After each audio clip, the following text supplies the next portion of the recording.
people to challenge me. So one of my friends, they had a funeral for 300 people. She's like, I want you to do it. I'm like, I'm not sure. She's like, you're doing it? It's in 2 days. I'm like, okay. We pulled it off in 2 days. They were very happy with the food. At the end of the day, that's happiness, that's accomplishments. Yeah. Hello everyone, you're watching Startup Stories with the YWCA Halifax, where we share stories from amazing local entrepreneurs in our communities. Thank you so much for being here. Thank you for having me. So, to start, can you introduce yourself, tell us your name, and a bit about your business? Yeah, so hello everyone. My name is Rita. I am originally from Morocco. I came here with a background of accounting, but business was always in my mind. And food was naturally the way I was going because I like baking, I like cooking. So after a few years in the accounting field, I decided to start my own business. Novalea Kitchen and Market, and we're located on Novalea Drive in the north end of Halifax. Okay, and you mentioned food and your love for food, so I'm going to assume it's inspired by where you're from?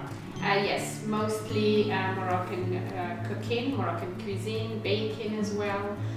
We do a little bit of French and a little bit of the staples that we used to see here. The basic that's always here is the Moroccan, but they have so many choices because there's no restaurant in this area of the north end, no coffee shop, no restaurant.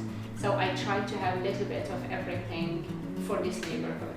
We have coffee, we have tea, we have snacks, we have meals to go, we have lunches, everything. So when the neighborhood, they want something, they can just one-stop shop. Yeah, that sounds amazing. And I felt that as soon as I stepped in, just seeing the variety of things that you had in the space. And you have a commercial kitchen space also for rent. Exactly. Okay. Yes. So it's a shared kitchen, and the pop-up, the idea came when I was looking for a kitchen to rent as a startup. There was no kitchens around, and the one I was able to find, they had the same equipment as home. I really wanted a professional kitchen, and my idea in everything is if you can't find it, you make it, you build it, and here I am. I built my kitchen. And after I built it, I started offering it to other people who are in the same situation as me. So they come here, they rent it, and hopefully one day they will start their own business. And like I said, it's a small investment for someone to try the business and see if people will like their food. So now I'm offering it more and more. Every weekend we have a pop-up. So different food every time someone comes here, it's a different experience. Most restaurants, they adapt it to the taste here. But people, we find more and more they want the authentic taste. Yeah. So that's what we're offering here is homemade style. The freshness, that's very important to me, to my renters. Everything has to be fresh, homemade, from scratch. That's really amazing. That's really inspiring. So tell us a bit about what inspired you to explore this industry in this particular business. So food was always something I was passionate about. And it's not unusual to have a lot of people at home, like 30 people, 40 people, so I'm used to cook for a large group. I always wanted a restaurant or a coffee shop or something. Serving people, that's also one of my passions. I love talking to people, I love hearing the stories. So those two together, it was natural that I was going in the food industry. The community, I think you're like in one of the best areas in the city, in the north end. So how's the community response been? I'm actually amazed by how welcoming the community is, and I love it. They come just from the window. Hi, I'm walking by. I'm just saying hi.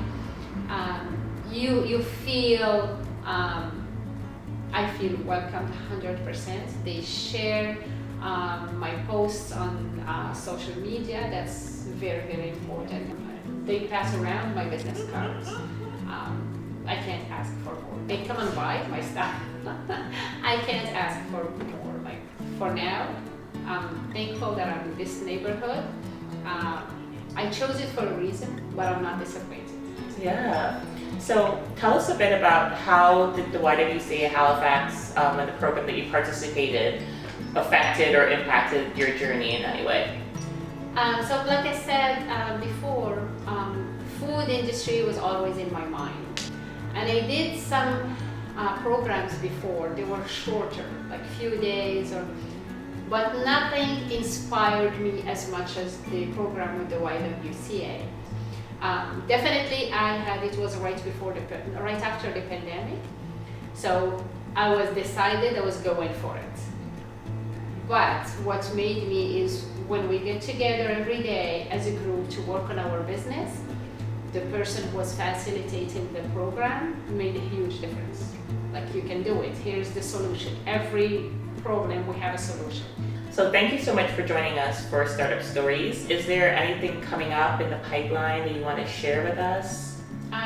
Yes, so we are doing the market, the farmers market. So it is starting on June 3rd. It's a Saturday from 8 to 12. And it's going all the way to the end of October. I think last day is October 28th. Every Saturday from 8 to 12 on Novalea Drive. Thank you so much. Community and food, that sounds great. Thank you so much for joining us today for Startup Stories. Hope to see you next time, and I can't wait to dive into some of this food. Yes, thank you for coming to see me. Perfect. It's a wrap!